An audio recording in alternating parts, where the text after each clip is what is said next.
What if everything you think you know about this planet is only half the story? Picture yourself standing on a hillside in East Africa 100,000 years ago. Your brain is exactly the same size as it is right now. Your eyes work the same way. Your capacity for curiosity, for wonder, for looking out at a landscape and feeling something deep inside your chest, all of it is fully operational. You are, in every meaningful sense, us. But the world in front of you is not the world you know.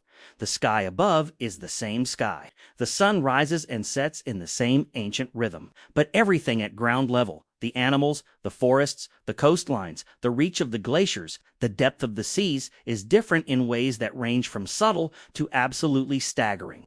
The Earth your ancestors woke up to every single morning was a genuinely alien version of the planet we call home today. And we're about to go there together. If that already gave you chills, trust me, it only gets deeper from here. Hit that like button, drop a comment telling me which part of ancient Earth you'd most want to see with your own eyes. And make sure you're subscribed so you don't miss what's coming next. Here's something that will completely change the way you look at a map. Sea level is not fixed. It never has been. It rises and falls in direct response to how much water is locked up in glaciers and ice sheets on land. When ice builds up, water is pulled from the oceans and stored as frozen mass and sea levels drop. When that ice melts, the water returns and the oceans rise again. It sounds simple, but the consequences of that cycle are almost impossible to overstate. At the peak of the last ice age, around 20,000 years ago, sea levels were roughly 120 meters lower than they are today. That's not a small fluctuation. That's a number that rewrites the entire map of the world. Vast areas of what we now sail across were dry land, productive, habitable, populated dry land. Britain was not an island. You could walk from London to Amsterdam across a wide, fertile landscape archaeologists now call Doggerland, a world of rivers, wetlands, and forests that existed for thousands of years before rising seas swallowed it whole. The Persian Gulf was a river valley. People hunted there. They built their lives there. And it goes even further. The Bering Land Bridge connecting Siberia to Alaska wasn't a narrow strip, it was a subcontinent, hundreds of miles wide, with its own ecosystem of woolly mammoths and cave lions. In Southeast Asia, Sumatra, Java, and Borneo were all connected to mainland Asia in a single giant landmass called Sundaland, larger than India, now completely drowned beneath the sea. Which brings us to something remarkable. Around 65,000 years ago, the ancestors of today's Aboriginal Australians deliberately crossed 70 to 90 kilometers of open ocean to reach a land they couldn't even see from shore.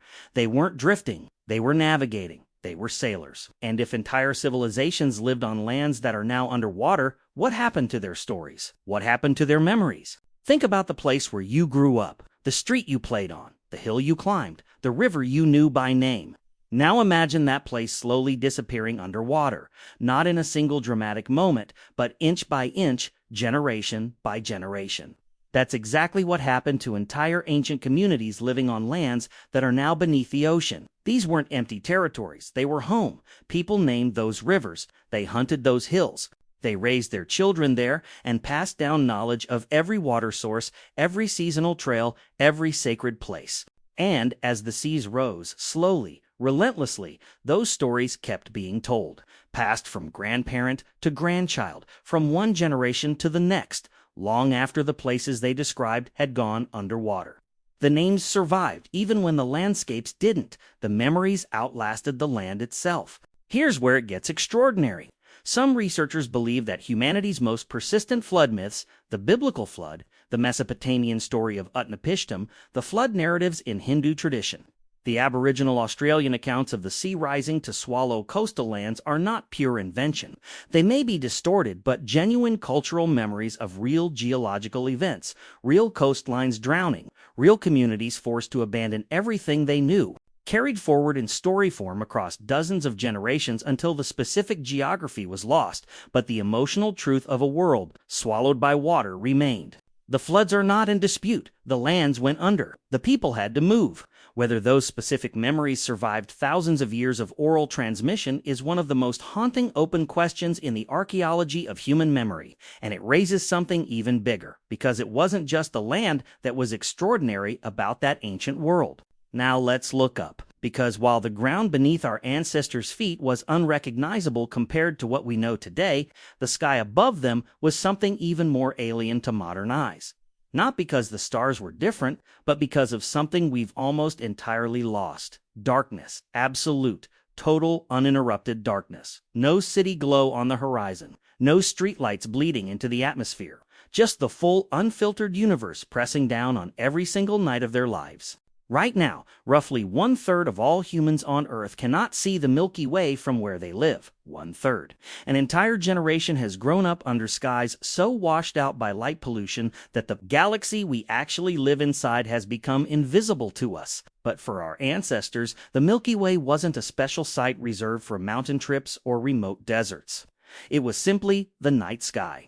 A textured, structured river of light stretching from horizon to horizon with visible bands, dark lanes, and a luminous core you could almost reach out and touch. Planets moved with purpose across that sky. Meteor showers arrived on schedule. Comets blazed for weeks. Auroras painted entire hemispheres in color. And none of this was entertainment. It was infrastructure. Ancient peoples tracked the stars to navigate across open land and open ocean, to know when to move, when to plant, when the herds would arrive, and when the rivers would flood. Take the Pleiades, a small star cluster recognized and named by cultures from Aboriginal Australia to the indigenous peoples of North America, all associating its appearance with the same seasonal events, completely independently of each other. That's not coincidence. Astronomical knowledge wasn't an academic pursuit for our ancestors. It was survival technology, encoded in myth, memorized in song, passed down with the same urgency as any other tool for staying alive. And speaking of tools, the sky was extraordinary. But when our ancestors lowered their eyes back to the ground, what they saw was just as staggering. Because the ancient Earth wasn't just geographically different, it was biologically overwhelming. Every continent was filled with megafauna, large-bodied animals above 44 kilograms, roaming in numbers and variety that the modern world simply cannot match. We live in an emptied planet, and most of us don't even know it. In Africa 100,000 years ago, multiple species of elephant and rhinoceros shared the same landscapes. Giant buffalo with horns spanning wider than a car dwarfed anything alive today. Europe and Asia were even more dramatic. Woolly mammoths standing 3.5 meters at the shoulder, woolly rhinoceroses built for frozen terrain, cave lions larger than any living lion, cave hyenas that could crush bone with ease. The megaloceros carrying antlers stretching 7 meters from tip to tip, cave bears the size of horses, and the aurochs, the wild ancestor of domestic cattle, massive, fierce, and everywhere. The Americas were perhaps the most astonishing of all. Giant ground sloths the size of elephants moved through forests like living boulders. Glyptodonts, armored mammals the size of small cars, grazed the open plains. Short-faced bears ran faster than any modern bear. Dire wolves hunted in packs. Saber-toothed cats ambushed prey across 2 continents. This was the world our ancestors woke up in every single morning. And they painted it. The cave art at Lascaux, Chalvet, and Altamira wasn't imagination or mythology, it was portraiture. These were artists capturing animals they watched, studied, and feared every day of their lives. Then, wherever humans arrived in significant numbers, the giants began to vanish. We are so accustomed to their absence that we've stopped recognizing it as a loss. But something else survived that era, something about the humans themselves. And the land itself was just as unstable as everything living on it. We tend to think of geography as permanent. Deserts are deserts. Forests are forests. Rivers run where they've always run. But that assumption completely breaks down when you look at the ancient world. Between 11,000 and 5,000 years ago, the Sahara, today the largest hot desert on Earth, was green. Not patches of green. Savanna, lakes, rivers, hippos, and elephants, moving through landscapes now buried under sand.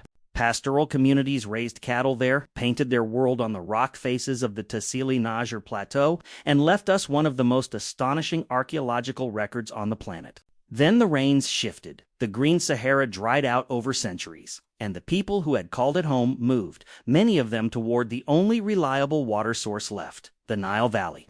Some researchers believe this mass migration directly fed the population surge that gave rise to ancient Egyptian civilization. The desert didn't just change, it may have built one of the greatest cultures in human history in the process of dying. The Amazon tells a different kind of story. What looks like untouched wilderness is increasingly understood to be a managed landscape shaped by human hands over millennia. Dark, nutrient-rich, terra preta soils, geometric earthworks hidden beneath the forest canopy. The Amazon wasn't a garden left wild. It was a garden whose gardeners are no longer there. Across the Sahara, Arabia, and Europe, ancient riverbeds now completely dry trace the ghosts of water systems that once sustained entire civilizations. And through all of this, Pleistocene climate oscillated rapidly, shifting between glacial and interglacial states within centuries. A person could be born into one world and grow old in a visibly different one. Some researchers argue that this relentless instability was the primary driver of human cognitive evolution. The brain you're using right now, the one making sense of all this, may have been literally built by climate pressure. And if that's true, then what else did that pressure build? There's one more layer to all of this that doesn't get talked about enough. The ancient world didn't just look different, it sounded different, completely, fundamentally different. No engines, no electrical hum, no ambient noise from infrastructure running in the background of every waking moment. In that world, sound meant something immediate and specific. A branch snapping was a predator or prey. Wind shifting direction changed everything about the next hour. The calls of birds told you where water was. Every sound carried direct, practical weight, and the silence between them was real silence. The kind most humans alive today have never experienced once in their entire lives. And through all of it, they had no historical consciousness of what they were living through. They didn't know they were in an ice age. They didn't know the mammoths would be gone within a few thousand years.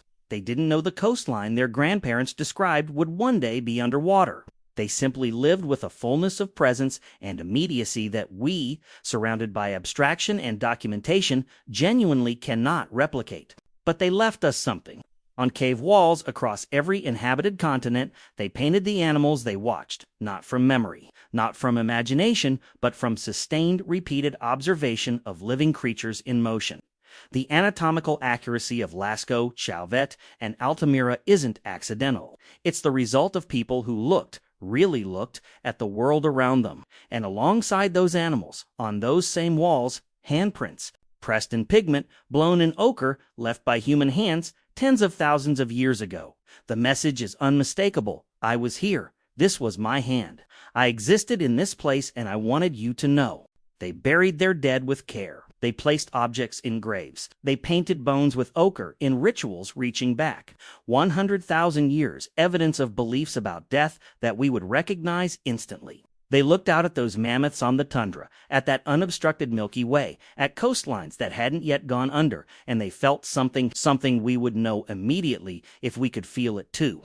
The only problem is we can no longer see what they were seeing. But what if some of what they knew was never lost? The world they lived in was unrecognizable. The animals, the sky, the coastlines, the climate, all of it foreign to anything we've ever seen. But the people weren't. They were us. Same hands pressed against those cave walls. Same eyes looking up at the stars. Same minds trying to make sense of a world that didn't come with instructions. That connection across 100,000 years is real, and there's so much more of it left to explore. If you made it this far and felt something watching this channel is exactly where you belong. Subscribe and turn on the notification bell. We go deep into human origins, ancient history, and the hidden layers of the world we think we know.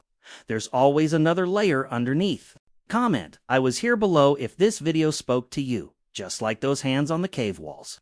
Leave a like if this made you think, and the next video is already on your screen. Don't let the story stop here.